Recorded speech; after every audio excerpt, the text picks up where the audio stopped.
মহামতী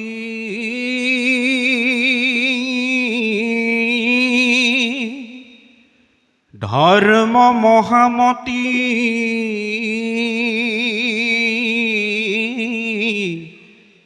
শুনা পাছে যেন ভৈল শুক্ৰৰ তনয় কামে বৈশ্য হুয়া আপোনাৰ গৃহে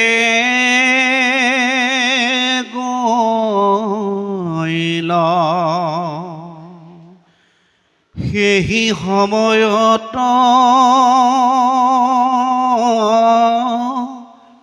সবাকো দায়ায়ে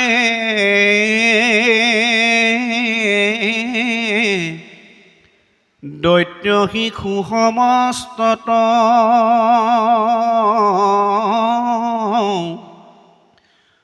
মহাপুণ্যৱন্ত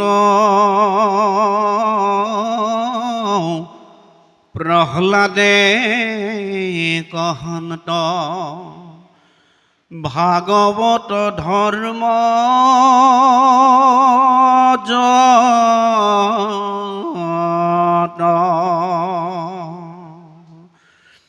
দুৰ্লভ মনুষ্য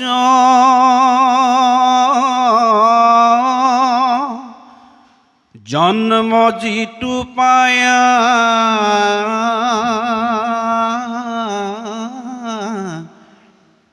বুদ্ধিমন্ত যেবে হয়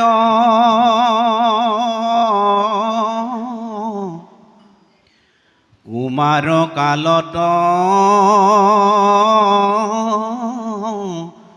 শুয়ায়ে কমত ভকতি কয়াস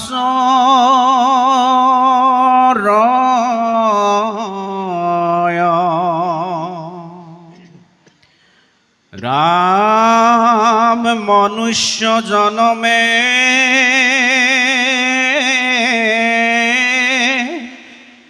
ধৰ্ম অৰ্থ কাম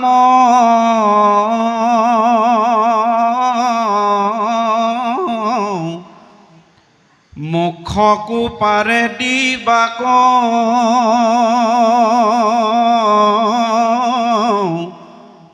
হেন জানি যত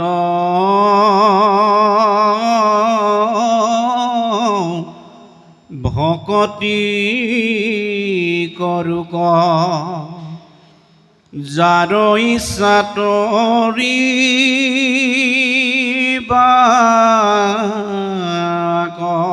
কৃষ্ণ কৃষ্ণ কৃষ্ণ। অসমীয়া সমাজৰ পথ প্ৰদৰ্শক,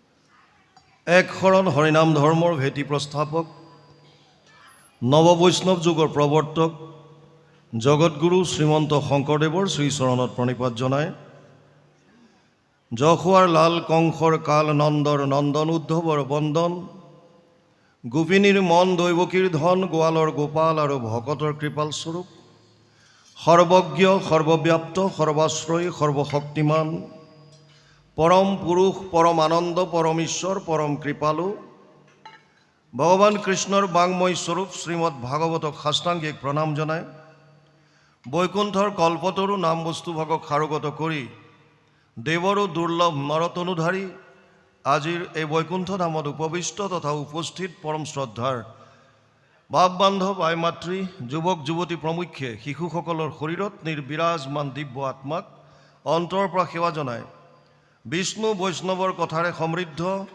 ভক্তি জ্ঞান আৰু বৈৰাগ্য বৰ্ধনকাৰী শ্ৰীমৎ ভাগৱতৰ কিছু চৰ্চা কৰিবৰ বাবে আগবাঢ়িছোঁ। জয় জয়তে যিসকল উদ্যোক্তাৰ উদ্যোগত তথা ভক্তপ্ৰাণ ৰাইজৰ দান বৰঙণিৰ দ্বাৰা আজিৰ এই অনুষ্ঠানভাগ অনুষ্ঠিত হৈছে এই সমস্ত সেৱকীৰ শ্ৰীচৰণত আমি আমাৰ শ্ৰদ্ধা ভৰা সেৱা নিবেদিছোঁ। আপোনাসৱে ভকত বৈষ্ণৱ নিমন্ত্ৰণ কৰি আনি প্ৰভু ভগৱন্তৰ লীলাসমূহ শ্ৰৱণ কীৰ্তন কৰাৰ যি সুবিধা কৰি দিছে যুগ ধৰ্মৰ ফালৰ পৰা ইয়াক শ্ৰেষ্ঠ কৰ্ম বুলি ব্যাসদেৱে অভিহিত কৰিছে। সংস্কৃত ভাগৱতত তেওঁ লিখিছে কৃতেয়তে ধ্যায়াত বিষ্ণু ত্ৰেতায়াম যজতে মখে দ্বাপৰে পৰিচৰ্যায়াম কলৌ তদ হৰি কীৰ্তনাথ 12:3-52 ভাগৱত দ্বাদশ স্কন্ধ 3য় অধ্যায় 52 নম্বৰ শ্লোক। আৰু ইয়াৰ অনুবাদ মহাপুৰুষ মাধৱদেৱে তেওঁৰ অনবদ্য গ্ৰন্থ নামঘোষাত যুগধৰ্ম নিৰ্ণয় 399 পদ যোগাত কৰিছে। মাধৱ পুৰুষে লিখিছে, সত্য যুগে ধ্যান, ত্ৰেতা যুগে যজ্ঞ, দ্বাপৰ যুগত পূজা, কলিত হৰিৰ কীৰ্তন বিনাই আৱৰ নাহিকে দুজা। যুগধৰ্মৰ ফালৰ পৰা কলি যুগৰ মানুহৰ যি শাৰীৰিক সক্ষমতা, সামৰ্থ্যতা বা মানসিক যি সামৰ্থ্যতা, তাৰ প্ৰতি লক্ষ্য ৰাখি ঈশ্বৰ উপাসনা কৰাৰ আটাইতকৈ সহজ আৰু সুগম মাৰ্গ যদি কিবা আছে, তেতিয়া শাস্ত্ৰই একেস্বৰে কৈছে সেইটো হৈছে কৃষ্ণত একান্ত শৰণ, সমস্ত প্ৰাণীৰ প্ৰতি বিষ্ণুময় ভাৱ আৰু ভকতৰ সংগত প্ৰভু ভগৱন্তৰ লীলাসমূহৰ শ্ৰৱণ কীৰ্তন। সেইকাৰণে যিসকলে উদ্যোগ লৈ সকামভাৱে হওক বা নিষ্কামভাৱে হওক ভকত বৈষ্ণৱ নিমন্ত্ৰণ কৰি এনেধৰণে তেওঁৰ লীলাসমূহ শ্ৰৱণ কীৰ্তন কৰাৰ সুবিধা কৰি দিয়ে, তেওঁলোক শ্ৰদ্ধাৰ পাত্ৰ, সেৱাৰ যোগ্য।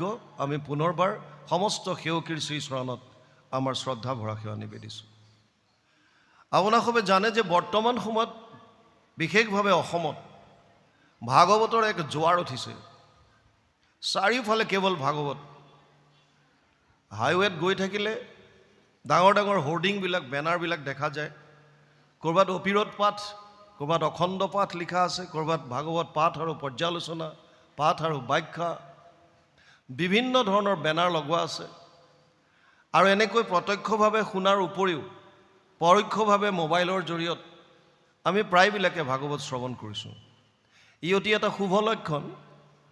কিন্তু ব্যাসদেৱে পদ্মপুৰাণৰ 18খন পুৰাণৰ দ্বিতীয়খন ডাঙৰ পুৰাণ হৈছে পদ্মপুৰাণ। আটাইতকৈ ডাঙৰ পুৰাণখন হৈছে স্কন্ধ পুৰাণ, য'ত 81,100টা শ্লোক আছে।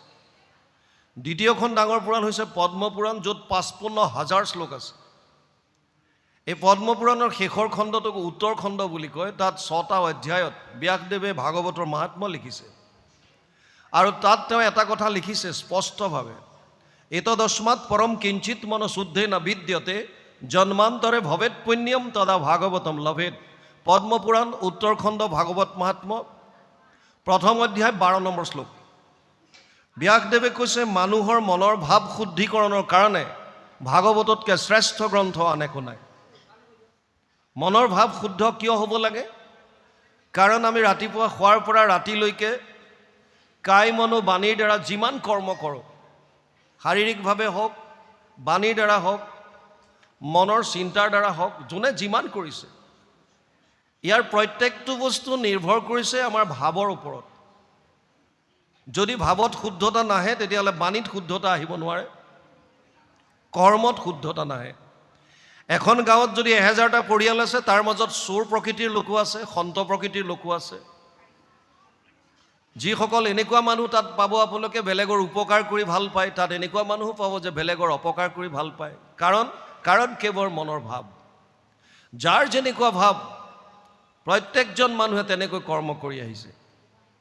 ভাৱত যেতিয়ালৈকে শুদ্ধতা নাহিব, তেতিয়ালৈকে সমাজ, এখন সুন্দৰ সমাজ গঠন কৰাটো ই অসম্ভৱ, অলিক কল্পনা মাত্ৰ। সেইকাৰণে প্ৰথম গুৰুত্ব দিব লাগে আমি ভাৱৰ শুদ্ধতাত। আৰু এনেধৰণৰ অনুষ্ঠানৰ পৰা মূল ইয়াৰ যিটো লক্ষ্য, সেইটো হৈছে আমাৰ মনৰ ভাৱৰ শুদ্ধতা।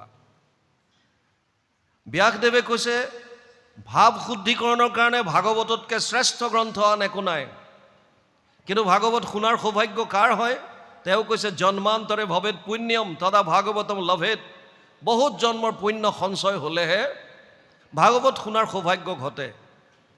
তেতিয়াহ'লে আমাৰ বৰ্তমান সময়ত আমি জানো যে আমাৰ সকলোৰে ভাৱৰ উদয় হৈছে, ভাগ্যৰ। আমি ভাগৱত শুনিছোঁ প্ৰত্যক্ষভাৱে এনেকৈ, নহ'লে মোবাইলত। অসমৰ বহুত জেগাৰ পৰা আমালৈ ফোন কৰে, বা বাৰীত কাম কৰি থাকোঁতে স্পীকাৰত আপোনাৰ ভাগৱত লগাই শুনো। আইসকলে ফোন কৰি কয়, আমি কিটচেনত কিবা ৰান্ধি থাকোঁতে আপোনাৰ স্পীকাৰত ভাগৱত শুনো। ভাগৱত শুনিছে, ভাল, কিন্তু ভাৱৰ শুদ্ধতা আহিছেনে নাই? মনৰ ভাৱবিলাক শুদ্ধ হৈছেনে নাই? শুনাটোতো শুনি আছোঁ। কেনেকৈ ইয়াৰ গম পাব যে ভাৱ শুদ্ধ হ'ল নে নাই? সমাজখনলৈ চালেই হ'ল। যদি প্ৰত্যেকজন মানুহৰ মনৰ ভাৱ শুদ্ধ হয়, তেতিয়াহ'লে সমাজত চোৰ ডকাইত ধৰ্ষণ, লুণ্ঠন, হিংসা, দ্বেষ, কাম, ক্ৰোধ এইবিলাক সমূলঞ্চে নাশ হ'ব।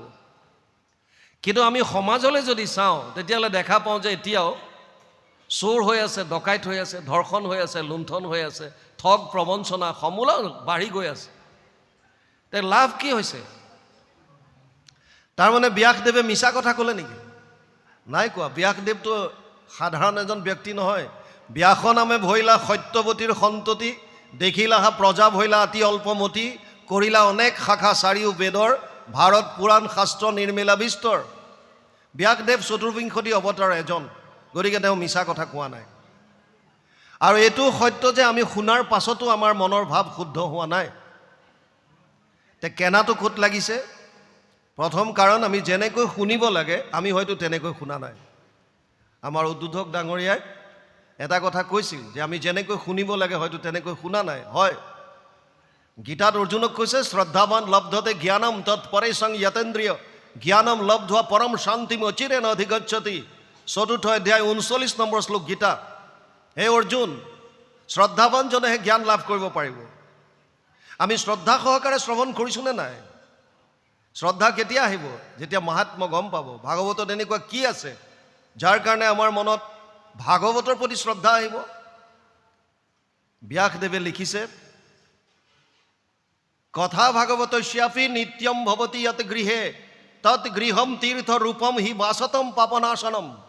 পদ্মপুৰাণ উত্তৰখণ্ড ভাগৱত মাহাত্ম্য ৩য় অধ্যায় ২৯ নম্বৰ শ্লোক। যিখন ঘৰত সদায় ভাগৱতৰ চৰ্চা হয়, অকণমানেই হওক, শ্লোকাৰ্ধম শ্লোক পদম শ্ৰীমদ ভাগৱত উদ্ভৱম, অকণমানো যদি হয়, সদায় যদি আমি অকণমান ভাগৱতৰ যদি আলোচনা কৰোঁ ঘৰত, ভাগৱতৰ পৰাই গুৰুজনাই আমাক কীৰ্তন দি গৈছে, আমি কীৰ্তন কৰিব পৰাকৈ যদি কীৰ্তনখন অধ্যয়ন কৰোঁ, পাঠ কৰোঁ, ভাগৱতৰে ১০ম স্কন্ধৰ আদি চোৱা আৰু শেষ চোৱাৰ পৰা কুৰুক্ষেত্ৰ যাত্ৰা, এই দুইটা একেলগে উলিয়াই আনি গুৰুজনাই আন এখন গ্ৰন্থ দি গৈছে, দশম সম্পূৰ্ণ ভাগৱতৰ বস্তু। যদি ১০ম পাঠ কৰোঁ, ভক্তি ৰত্নাৱলী, বিষ্ণুপুৰী সন্যাসীয়ে ভাগৱতৰ যিমান শ্লোক আছিল ভক্তি মাৰ্গৰ লগত জড়িত, এই সমস্ত শ্লোকবিলাক একত্ৰিত কৰি প্ৰত্যেকটো শ্লোকক একো একোটা ৰত্ন বুলি কৈছে, মূল্যৱান মণি। আৰু তেওঁ এখন গ্ৰন্থ সংকলন কৰিলে, ভক্তি ৰত্নাৱলী, যি গুৰুজনাৰ আদেশত বৰাৰপো মাধৱদেৱে তেওঁ অনুবাদ কৰিছে। আৰু আমি ভক্তি ৰত্নাৱলী পাইছোঁ, সম্পূৰ্ণ ভাগৱত। আৰু ঘোষাৰ বিষয়েতো ক'বই নালাগে। মাধৱ পুৰুষে কৈ গৈছে, মই গুৰুজনাৰ পৰা যি পালোঁ, সমস্ত শাস্ত্ৰ মন্থন কৰি যি মই সাৰ লাভ কৰিলোঁ, আৰু মোৰ আত্ম উপলব্ধিৰ দ্বাৰা মই যিখিনি লাভ কৰিলোঁ সমস্ত মই ঘোষাত থলোঁ। গতিকে যদি ভাগৱত অধ্যয়ন কৰে, কীৰ্তন, দশম, ঘোষা, ৰত্নাৱলী নিয়মিতভাৱে যদি অকণমানো যদি ঘৰত পাঠ কৰাৰ অভ্যাস যদি কৰে, ব্যাসদেৱে কৈছে আপোনালোকৰ ঘৰখন তীৰ্থক্ষেত্ৰলৈ ৰূপান্তৰিত হ'ব আৰু তাত কোনো ধৰণৰ পাপ থাকিব নোৱাৰে। ভাগৱত এনেকুৱা এখন শাস্ত্ৰ যিখন সমস্ত শাস্ত্ৰৰ সাৰ, সৰ্ব বেদান্ত সাৰম হি শ্ৰী ভাগৱতম ইষ্যতে য়ৈষ ৰসামৃত তৃপ্তৈষ নানৈ নত্ৰ ৰতি ক্বচিত। ১২, ১৩, ১৫ দ্বাদশ স্কন্ধ ৩ত্ৰয়োদশ অধ্যায় ১৫ নম্বৰ শ্লোক ভাগৱত।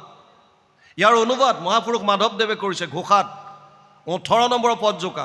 সমস্ত বেদান্ত সাৰ মহাভাগৱত শাস্ত্ৰ, ইহাৰ অমৃত ৰস পায়, পৰম সন্তোষে পাণ কৰিলে যিজনে তাৰ অন্যত্ৰ ৰসত ৰতি নাই। ভাগৱত এনেকুৱা এখন গ্ৰন্থ, ই বেদান্তৰ সাৰ। দুখন মহাকাব্য ৰামায়ণ মহাভাৰত, ৰামায়ণৰ কথা ইয়াত পাব, মহাভাৰতৰ কথা ইয়াত পাব, গীতাৰ কথা ইয়াত পাব, উপনিষদ বেদান্ত বুলি যাক কয় সমস্ত বেদান্তৰ সাৰ ইয়াত পাব। সেইকাৰণে ব্যাসদেৱে ঘোষণা কৰি থৈ গ'ল, তেনেম বাংময় মূৰ্তি প্ৰত্যক্ষ বৰ্ততে হৰি, সেৱাত শ্ৰৱণাত পথত দৰ্শনাত পাপনাশিনী। পদ্মপুৰাণ উত্তৰখণ্ড ভাগৱত মাহাত্ম্য ৩য় অধ্যায় ৬২ নম্বৰ শ্লোক। ভাগৱতক ভগৱান কৃষ্ণৰ বাংময় মূৰ্তি বুলি কৈছে, বাণী ৰূপে আছে ইয়াত কৃষ্ণ। ভাগৱত যদি আমি শ্ৰদ্ধা সহকাৰে শ্ৰৱণ কৰোঁ তেতিয়াহ'লে আমাৰ ভাৱ শুদ্ধ হোৱাটো খাটাং।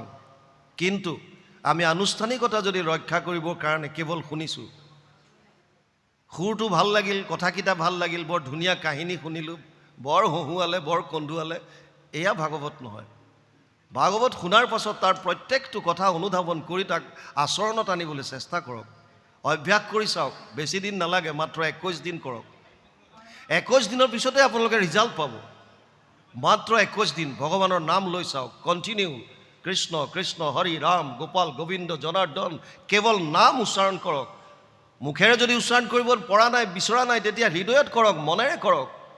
কেৱল নামৰ মালা গাঁঠক, অভ্যাস কৰিতো চাওক।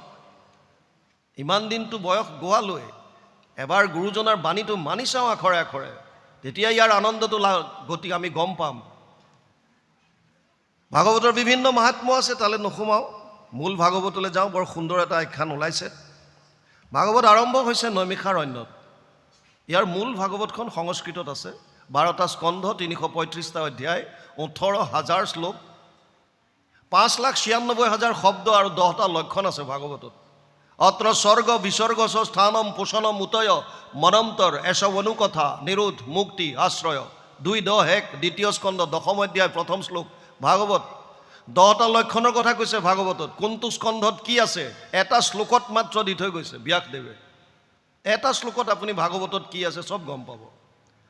তৃতীয় স্কন্ধৰ পৰা লক্ষণসমূহ আৰম্ভ হৈছে। তৃতীয় স্কন্ধ, প্ৰথম আৰু দ্বিতীয় দুটা স্কন্ধ কেৱল পাতনি। তৃতীয় স্কন্ধৰ লক্ষণ হৈছে সৰ্গ। সৰ্গ মানে সৃষ্টি। আমি ঘোষাত গাওঁ কোটি কোটি ব্ৰহ্মাণ্ডৰ হৰি অধিকাৰী। এই কোটি কোটি ব্ৰহ্মাণ্ড সৃজন কেনেকৈ হ'ল, কোনে কৰিলে, এয়া জানিবৰ কাৰণে তৃতীয় স্কন্ধ ভাগৱত অধ্যয়ন কৰিব লাগিব। চতুৰ্থ স্কন্ধ বিসৰ্গ। বিসৰ্গ মানে ছেকেণ্ডাৰী সৃষ্টি।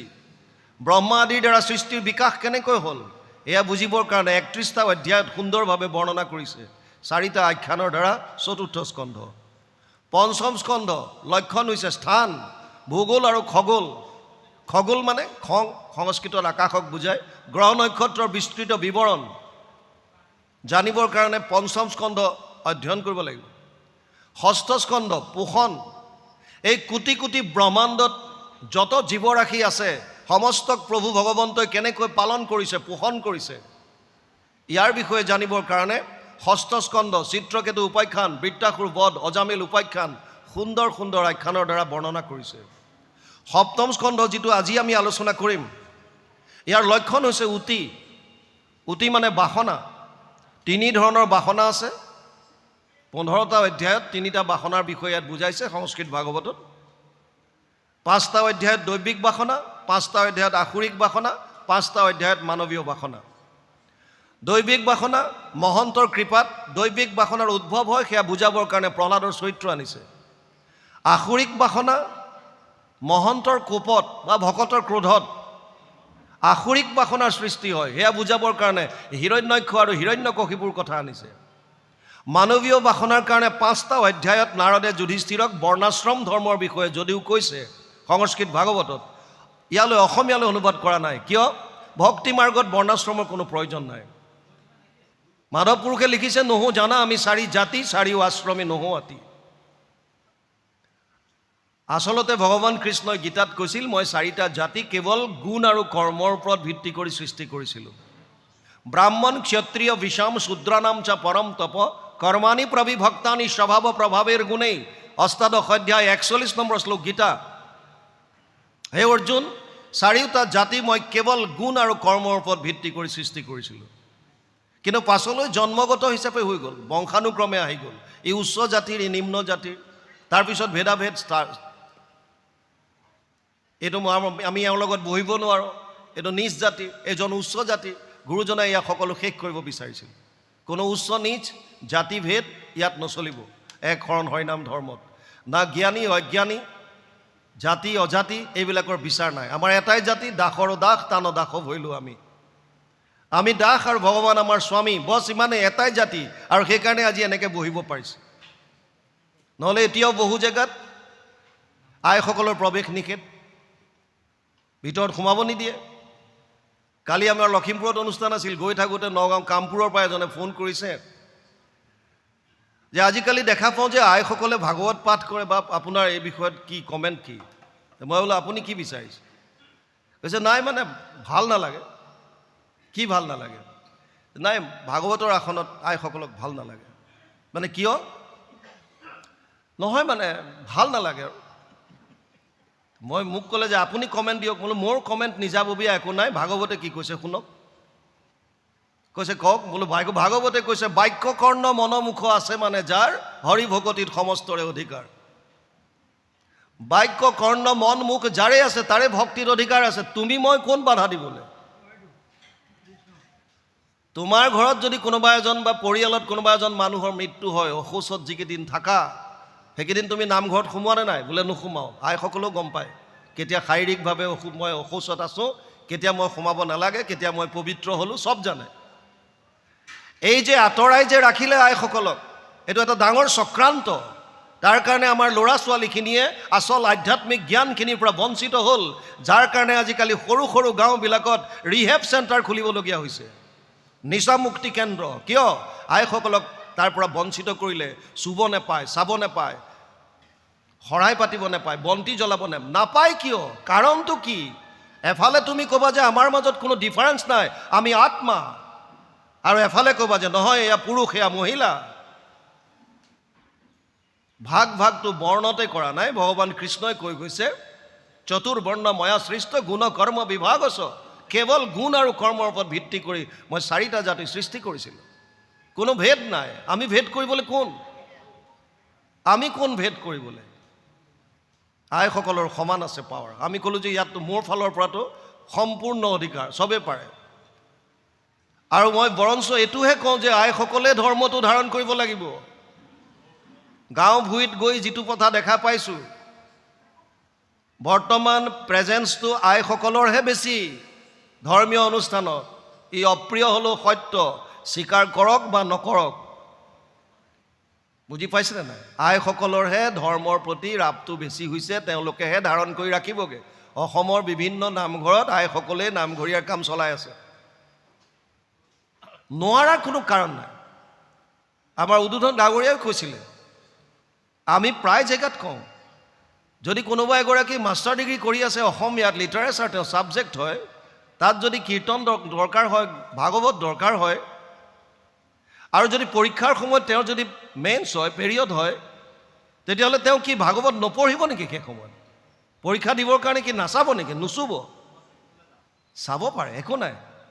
কিতাপ হিচাপে তেতিয়া পঢ়িছে।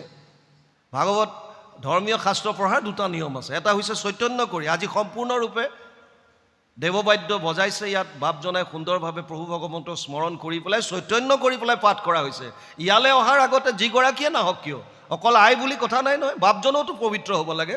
মদ ভাং খাই পেলাই, চাধা খাই পেলাই ইয়াত আহিলে এইটো কি শুদ্ধ? বাপজনে যদি চাধা খাই পেলাই আহিব পাৰে, চিগাৰেট খাই আহিব পাৰে, ভাং খাই আহিব পাৰে, সেইজন শুদ্ধ হ'ব। আইগৰাকী যদি আহে তেতিয়া বেয়া হ'ব। এনেকুৱা ক'ত লিখা আছে? কায়িক আৰু মানসিকভাৱে আপুনি পবিত্ৰ আগতে হওক। যদি নিজকে ভাবে যে মই এতিয়া সম্পূৰ্ণৰূপে পবিত্ৰ, তেতিয়াহ'লে আপুনি আগবাঢ়ি অহাত কি ক্ষতি আছে? আপোনাক নিমিত্ত মাত্ৰ কৰিছে, আপোনাৰ নিজৰ পাৱাৰ একো নাই। ভগৱান কৃষ্ণই আপোনাক নিমিত্ত কৰিছে। আপুনি 2টা কৃষ্ণ কথা বেলেগক বিলাওক, বছ, সিমানেই কথা। সেইকাৰণে ইয়াত বৰ্ণ আৰু আশ্ৰম, বৰ্ণাশ্ৰম ধৰ্মৰ কথা অনুবাদ কৰা নাই অতীত। 8ম স্কন্ধ আছে মনন্তৰ, 14জন মনু আৰু মনু পুত্ৰসকলৰ বিষয়ে কেতিয়াবা যদি জানিব বিচাৰে, তেতিয়াহ'লে আপোনালোকে 8ম স্কন্ধ অধ্যয়ন কৰিব লাগিব। 9ম স্কন্ধ হৈছে ৰাজবংশাৱলী, লক্ষণ হৈছে ঈশানু। ঈশ মানে শাসনকৰ্তা, ৰুলাৰ। ঈশ মানে যদিও আমি ঈশ্বৰ বুলিয়ে ভাবোঁ, আচলতে কেৱল ঈশ্বৰ বুলিয়ে নহয়, যেনে নৰৰ ঈশ্বৰ নৰেশ্বৰ ৰজা, দেৱৰ ঈশ্বৰ দেৱেশ্বৰ ইন্দ্ৰক বুজাইছে, দৈত্যৰ ঈশ্বৰ দৈত্যেশ্বৰ অসুৰৰ ৰজাক বুজাইছে। ঈশ্বৰ মানে শাসনকৰ্তা, যোনে শাসন কৰে। কিন্তু ঈশ্বৰ ভগৱান হৈ তেওঁ সমস্ত ব্ৰহ্মাণ্ডক শাসন কৰি আছে। গতিকে সেই ঈশ্বৰৰ অনুৰাগীসকলৰ বিষয়ে, চন্দ্ৰবংশ সূৰ্যবংশ ৰজা মহাৰজাৰ বিষয়ে যদি কেতিয়াবা জানিবলৈ মন যায়, তেতিয়া আপোনালোকে 9ম স্কন্ধ অধ্যয়ন কৰিব। 10ম স্কন্ধ ভাগৱতৰ হৃদয়, 335টা মূল অধ্যায়ৰ 90টা অধ্যায় আছে 10ম স্কন্ধত। ইয়াক 3টা ভাগ কৰিছে, আদি চোৱা, মধ্য চোৱা, শেষ চোৱা। আদি চোৱা গুৰুজনাই নিজে অনুবাদ কৰিছে, শেষ চোৱাৰ পৰা কুৰুক্ষেত্ৰ যাত্ৰা, এই 2টা মিলাই পেলাই 10ম বুলি কয়, কোনোৱে আদি 10ম বুলি কয়। 10মৰ লক্ষণ হৈছে নিৰোধ। প্ৰলয়ৰ সময়ত এই সমস্ত জীৱৰাশি প্ৰভু ভগৱন্তৰ উদৰত অৱৰুদ্ধ হৈ থাকে। এই প্ৰক্ৰিয়াটোৱে হৈছে নিৰোধ। একাদশ স্কন্ধ হৈছে মুক্তি, লক্ষণ মুক্তি। মুক্তি মানে মোকলাই দিয়া, খুলি দিয়া। কাক মোকলাই দিব? যিজন বান্ধোনত আছে। যদি আপোনাৰ বান্ধোন নাই তেতিয়াহ'লে মুক্তিৰ প্ৰয়োজনেই নাই। কোনোবাই যদি কৈ দিয়ে আপোনাৰ কাণখন সেই চৰায়ে লৈ গ'ল, আপুনি চৰাইটোৰ পিছত দৌৰি ফুৰিছে, নিজৰ কাণখন চোৱাই নাই। বুজি পাইছেনে নাই? কোনোবাই ক'লে চৰাইটোৱে আপোনাৰ কাণখন ছিঙি লৈ গ'ল, আপুনি চৰাইটোৰ পিছত দৌৰি ফুৰিছে, কাণখন আছেনে চোৱা নাই। মুক্তি বিচৰাৰ আগত এইটোতো বুজি লওক যে মোক মুক্তি লাগে কিয়, মই বান্ধোনত আছোঁ নে নাই। যদি আপোনাৰ বান্ধোনেই নাই তেতিয়া মুক্তিৰ প্ৰয়োজন কি? আৰু যদি বান্ধোনত আছে তেতিয়া কিহৰ বান্ধোন? এয়া বুজিবৰ কাৰণে নিমি নৱসিদ্ধ সংবাদ, কৃষ্ণ উদ্ধৱ সংবাদ সুন্দৰভাৱে বৰ্ণনা কৰিছে। দ্বাদশ স্কন্ধৰ লক্ষণ হৈছে আশ্ৰয়। আশ্ৰয় মানে শৰণ। জীৱই শৰণ ক'ত ল'ব? এইটোৱে বৰ্তমান সময়ত আটাইতকৈ প্ৰাসংগিক। আৰু ব্যাসদেৱে কৈছে দশমৰ্থ বিশুদ্ধ্যাৰ্থম নৱানিমিহ লক্ষণম বৰ্ণয়ন্তী মহাত্মান শ্ৰুতেনা অৰ্থেন চাঞ্জসা। 2:10 দ্বিতীয় স্কন্ধ 10ম অধ্যায় 2 নম্বৰ শ্লোক ভাগৱত। ব্যাসদেৱে লিখিছে দশম লক্ষণটো অৰ্থাৎ আশ্ৰয়টোক মই শুদ্ধ ৰূপে বুজাবৰ কাৰণে 9টা লক্ষণ বৰ্ণনা কৰিছোঁ। গতিকে ভাগৱতৰ মূল লক্ষ্য এটাই, শৰণ ক'ত হ'ব, শৰণ ক'ত লোৱা উচিত। ভাগৱত আগবাঢ়িছে নৈমিষাৰণ্যত 28,000 ঋষিমুনি এনেকৈ বহিছে। সেইসকল ঋষি যিসকলে কলিযুগৰ মানুহৰ কল্যাণ সাধনৰ অৰ্থে 1000 বছৰ জোৰা এটা যজ্ঞ কৰিছিল। আৰু তেওঁলোকে 1000 বছৰ যজ্ঞ কৰি কোনো ফল নাপালে। তেতিয়া ৰোমহৰ্ষণৰ পুত্ৰ উগ্ৰশ্ৰৱা সূতক ব্যাখ্যাৰ এখনত বহুৱাই দি 28,000 ঋষিৰ ভিতৰত যিজন কথামৃত ৰসস্বাদ কুশল শৌনক অব্ৰবীত, কথামৃত পান কৰাত যিজন কুশল অৰ্থাৎ শ্ৰৱণত যিজন পাৰ্গত, সেইজনৰ নাম দিছে শৌনক। 28,000 ঋষিক প্ৰতিনিধিত্ব কৰিছে কোনে? শৌনকে। শৌনক কোন? যিজন শ্ৰৱণত পটু। শৌনকে প্ৰথমতে স্বীকাৰ কৰিছে সূতমুনিক। শৌনক বদতি শুনা সূত মহামানী পৰম পাতকী কলি পাইলে হেন জানি আৰম্ভিলো যজ্ঞ আশী সহস্ৰ বছৰ হোমধুমে ধূম্ৰবৰ্ণ ভৈলা কলেবৰ যিটো কৰ্ম কৰোঁ আত নাহিকে বিশ্বাস আপোনাৰ আয়ুস কৰিলোঁ ব্যৰ্থে নাশ। প্ৰথমেই স্বীকাৰ কৰিছে।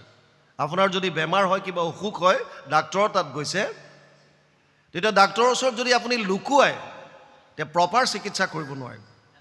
আপোনাৰ যি হৈছে আপুনি লাজ কৰি লাভ নাই, খোলা ক'ব লাগিব ডক্টৰ। যদি অকণমান লুকুৱাই কিবা কয় তেতিয়াহ'লে ডাক্তৰে প্ৰপাৰ চিকিৎসাটো কৰিব নোৱাৰে, কাৰণ ডায়েগন'জটো প্ৰপাৰ নহ'ব। সেইকাৰণে শৌনকে প্ৰথমে স্বীকাৰ কৰিছে। শৌনকে কৈছে হে সূতমুনি, পৰম পাতকী কলিযুগ আহিছে বুলি গম পাই কলিযুগৰ মানুহৰ কল্যাণ সাধনৰ অৰ্থে 1000 বছৰ জোৰা এটা যজ্ঞ কৰিলোঁ। যজ্ঞৰ ধোঁৱা লাগি লাগি শৰীৰ ধোঁৱা বৰণীয়া হৈ গ'ল, কিন্তু আমি তাৰ পৰা একো ফল নাপালোঁ, আৰু বৰ্তমান এইটো কৰ্মত আমাৰ বিশ্বাস নাই।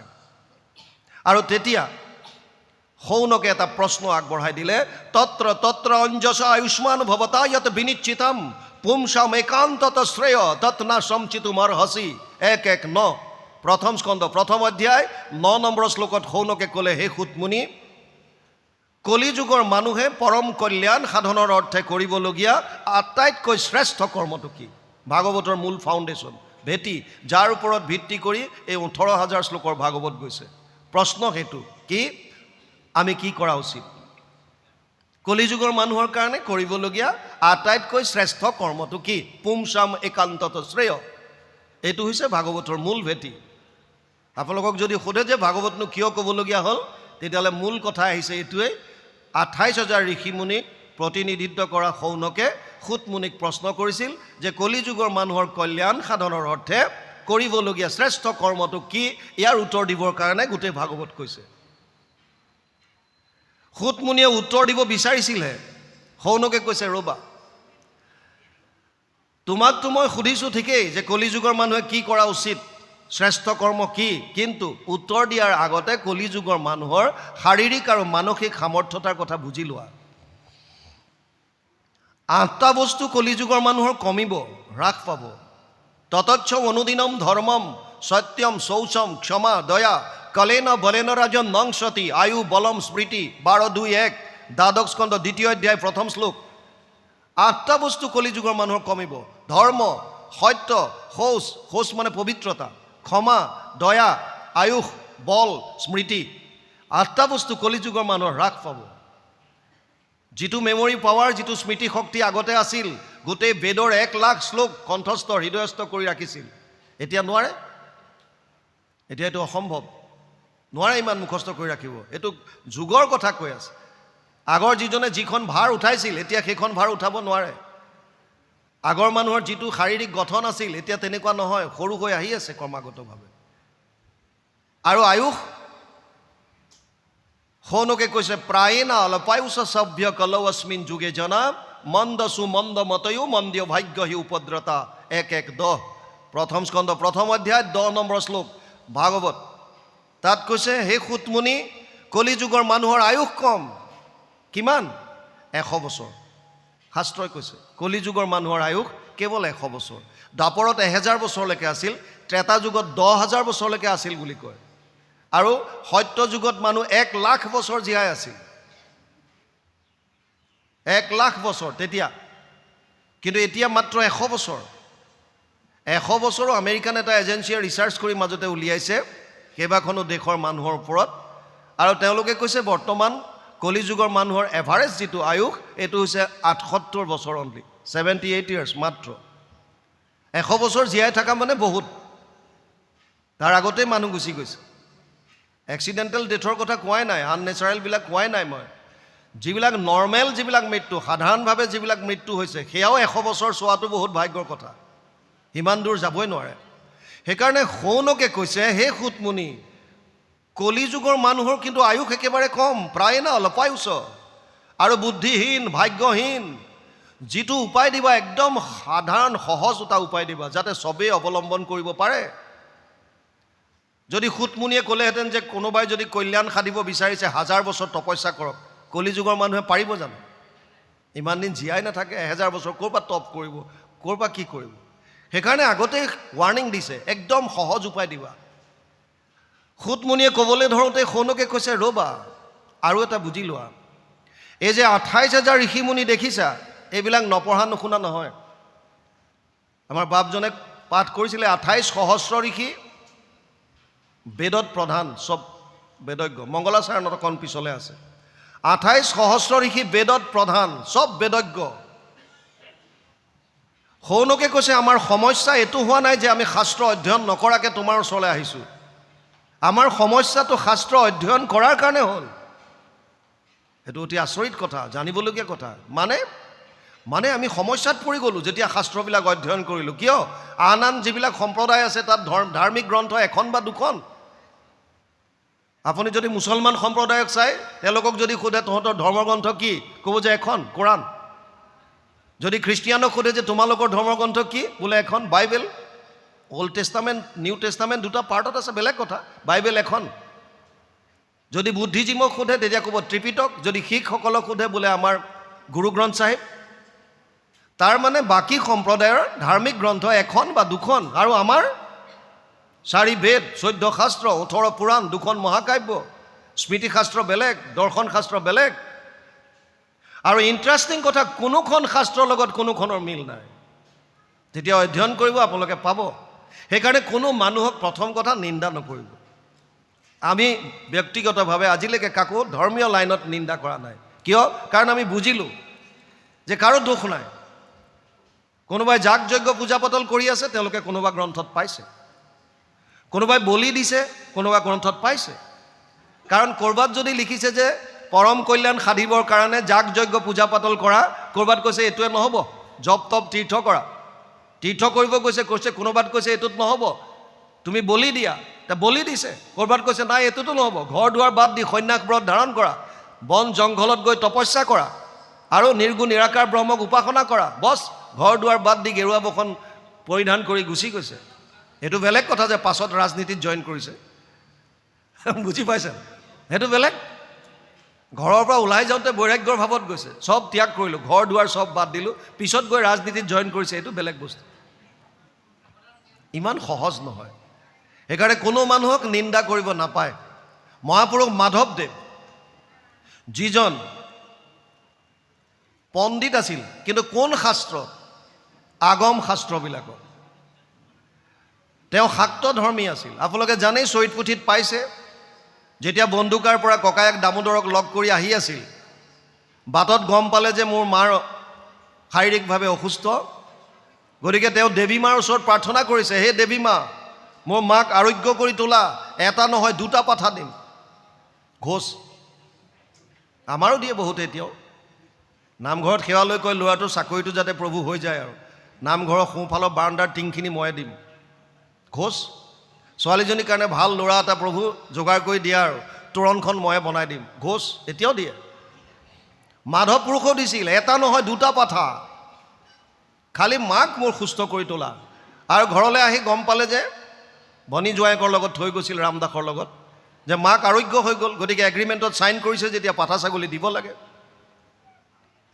আপোনালোকে এতিয়া ক'ব নেকি যে মাধৱ পুৰুষে একো নজনাকৈ কৰিছিল সেইটো কাম? না, তেওঁ যিখিনি শাস্ত্ৰ পঢ়িছে তাত সেইটো লিখা আছে, সেইকাৰণে তেওঁ পাঠা ছাগলী দিব বিচাৰিছে। আৰু ৰামদাসক পইচা দিছে, পাঠা ছাগলী আনি দে। ৰামদাসে ইতিমধ্যে গুৰুজনাৰ এক শৰণ হৰিনাম ধৰ্মত শৰণাগতি হৈছে। তেওঁ নুশুনা ভাও ধৰি ইফালে সিফালে যায়। এখন গ্ৰন্থত পালোঁ মই, ৰামদাস আহি বোলে গুৰুজনাক সুধিছিলে যে গুৰুদেৱ, এনেকুৱা এনেকুৱা ঘটনা এটা হৈছে, পাঠা ছাগলী বলি দিবৰ কাৰণে মোক আনিবলৈ দিছে, এতিয়া মই কি কৰোঁ? মইতো বিপদত পৰিছোঁ। আৰু গুৰুজনাই বোলে মনুস্মৃতিৰ এটা শ্লোক মাতি শুনাইছিল, অনুমন্তা বিশ্বসিতা নিহন্তা ক্ৰয়ী বিক্ৰয়ী সংস্কৰ্তা চোপহৰ্তা চ খাদক চাতি ঘাটক। ৪ৰ্থ অধ্যায় ৫১ নম্বৰৰ মন্ত্ৰ মনুস্মৃতি। তাত কৈছে যিজনে অনুমতি দিয়ে, চাব বৰ ডাঙৰ কথা, যিজনে অনুমতি দিয়ে বলি দিয়াৰ কাৰণে, যিজনে কাটে, যিজনে বধ কৰে, মাংস খাবৰ কাৰণে আগতে এটাই মাৰি দিয়ে নহয়, যিজনে ক্ৰয় কৰে কিনে, যিজনে বিক্ৰী কৰে, যিজনে সংস্কৰ্তা ৰন্ধন কৰে, যিজনে উপহৰ্তা বিলাই দিয়ে, আৰু যিজন খাদক যোনে খায়, এই চব হত্যাৰা বুলি কৈছে। মই কোৱা নাই, মনুস্মৃতিত লিখা আছে। বুজি পাইছেনে? তে গুৰুজনাই ক'লে যে মই ইয়াত অনুমতি দিব নোৱাৰোঁ ভাই, বিপদত পৰিম। আৰু ৰামদাস তেতিয়া গৈ পেলাই নুশুনা ভাও ধৰি ইফাল সিফাল চাই থাকে। মাধৱ পুৰুষে পইচা দিলে, ভনী জয়াকে ইফালে সিফালে চাই থাকে, নানে। ইফালে পূজা যেতিয়া ওচৰ চাপি গ'ল, মাধৱ পুৰুষৰ এদিন খং উঠিল, আৰু খঙৰ ভমকত ভনী জয়াকক গালি পাৰি ক'লে, হকৰা কুচিয়াৰ পো বুদ্ধিত পাগল, কিয় আনি নিদিয় পূজাৰ ছাগল। সেইদিনা মাধৱ পুৰুষৰো টেমা গৰম হৈ গ'ল, আৰু ক'লে আমাৰ আগত দেখাও হ বৰ চোট, শংকৰক লগ পাইলে হৈবি লোট খোট। সুধিলে কোন শংকৰ? আছে এজন মহাপুৰুষ, যিজনে এক শৰণ হৰিনাম ধৰ্ম প্ৰৱৰ্তন কৰিছে, য'ত তোৰ দৰে এইবিলাক বলি বিধানৰ কথা নাই। আৰে তোৰ শংকৰক মোক লগ কৰাই দে, মই কি একো নজনাকৈ কৰিছোঁ নেকি? মই বুজাই দিম ক'ত লিখা আছে। ব'ল এতিয়াই ব'ল। বোলে আজি বাৰু বেলি গ'ল, আজি নালাগে, কাইলৈ ওলাবা। আৰু পাছদিনা লৈ গৈছিল মাধৱ পুৰুষক গুৰুজনাৰ ওচৰলৈ। মাধৱ পুৰুষে মনত ভাবি গৈছে ৰাস্তাত, মই শংকৰক সেৱা নকৰোঁ। যেতিয়া আমাৰ জ্ঞান আহে, টকা পইচা যেতিয়া বেছি হয়, যেতিয়া আমাৰ পাৱাৰ আহে, তেতিয়া আমি কাহকো গণয়নাহী হৈ থাকোঁ। মই মোক চবে সন্মান কৰিব, মই কাকো নকৰোঁ। সেৱা ভাৱটো নাইকিয়া হৈ যায়, অহংকাৰ। মাধৱ পুৰুষে ভাবি গৈছে গুৰুক সেৱা নকৰোঁ মই, শংকৰ কোন শংকৰ? আৰু যেতিয়া গৈ গুৰুজনাক দেখা পালে, প্ৰথম যিটো দৃষ্টি, তাতেই তেওঁ আকৰ্ষিত হ'ল। গুৰুজনাৰ যি শাৰীৰিক সৌন্দৰ্য, পাছত মাধৱ পুৰুষে গুৰু ভতিমাত প্ৰকাশ কৰিবলৈ বাধ্য হৈছে। দৰশিত সুন্দৰ গৌৰ কলেবৰ জৈসন সুৰপৰ কাষ, সকল সভাসদ ৰঞ্জন জাকেৰি দৰ্শনে পাপ বিনাশ। লিখিছে গুৰু ভতিমাত। সুন্দৰ, সেৱা ল'লে, দীঘল দি পৰিল। গুৰুজনাই ৰামদাসকে চিনি পায়, মাধৱ পুৰুষকতো চিনি নাপায়। ইমান সুঠাম ডেকা এজন আহিছে ধৰ্মৰ কথা শুনিবলৈ। গুৰুজনাই মনে মনে ভাল পাইছে, ৰামদাস এওঁ কোন? আৰু চিনাকি দিলে। চিনাকিত ওলাল নিজৰ পৰিয়ালৰে, মনুবাই ল'ৰা। মনুবাই ল'ৰা, কি নাম তোমাৰ? মাধৱ। মাধৱ, বহা। তোমাৰ গাত গা লাগিলেও মই চিনি নাপালোহেঁতেন। কোৱাচোন কিয় আহিলা? ৰামদাসে কৈছে আপোনাৰ সৈতে তৰ্ক কৰিবলৈ আহিছে। কিহত? এই বলিক লৈ। হয় নেকি? বহাচোন, কি আছে? আৰু তেতিয়া মাধৱ পুৰুষে যিমানবিলাক শাস্ত্ৰ অধ্যয়ন কৰিছিল, য'ত এই বলি বিধানৰ প্ৰথা, আন দেৱতাক সেৱা কৰাৰ কথা যিমানবিলাক লিখা আছে, চব তেওঁ এটা এটাকৈ যুক্তি সহকাৰে আগবঢ়াইছে। আৰু গুৰুজনাই ভাগৱতৰ শ্লোকৰ দ্বাৰা তাক খণ্ডন কৰিছে। শেষত গুৰুজনাই ভাগৱতৰ পৰা এটা শ্লোক উচ্চাৰণ কৰিলে, যথা তৰুৰ মূলে নিচেচানে ন তৃপ্যন্তি তদ স্কন্দ ভুজ উপশাখা প্রাণোপহারাচ্য যথেন্দ্রিয়ানাম তথা সর্ব অর্চনম অচ্যুতেজ্য 4:31-14 চতুর্থ স্কন্ধ 31 নম্বৰ অধ্যায় 14 নম্বৰ শ্লোক ভাগৱত। ইয়াৰ অনুবাদ, বৃক্ষৰ মূলত যদি দেহ আনি জল, ত্ৰিপিটি হোৱন্ত তাৰ পত্ৰ পুষ্প ফল, ডালে পাতে সিঞ্চে যদি মূলত নেদয়, কদাচিতো ডালে পাতে ত্ৰিপিটি নহয়। ভোকাতুৰ নৰে যদি অন্নক ভুঞ্জয়, ইন্দ্ৰিয়ৰ প্ৰীতি তাৰ সাধে অতিশয়, ভোজনবিহীনে পিন্ধে বস্ত্ৰ অলংকাৰ, ইন্দ্ৰিয়ৰ একো প্ৰীতি নসাধ হয় তাৰ। গুৰুজনাই ক'লে, কৃষ্ণক পুজিলে পূজা সমস্তৰে হয়, পৃথকে পুজিলে পূজা কেহো নলয়। লগে লগে দীঘল দি পৰিল মাধৱ পুৰুষ। কিয়? সঁচাকৈ টোপনি গৈ আছিল। সঁচাকৈ টোপনি গৈ থকা মানুহক জগাবলৈ ভাল। যদি টোপনিৰ এক্টিং কৰে তেতিয়া আপুনি জগাব নোৱাৰে।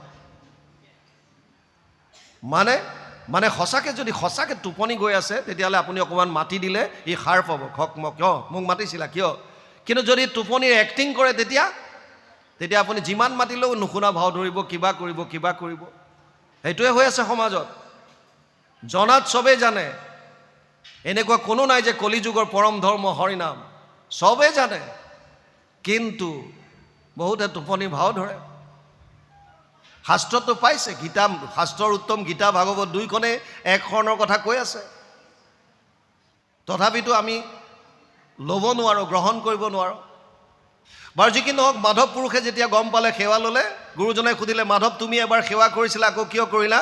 আৰু তেতিয়া ক'লে যে, হে গুৰুদেৱ, আগতে আপোনাক মই শিৰোমণি ভূঞা হিচাপে সেৱা লৈছিলোঁ, আৰু এতিয়া আপোনাক মই আধ্যাত্মিক গুৰু হিচাপে সেৱা ল'ব বিচাৰিছোঁ, মোক শৰণ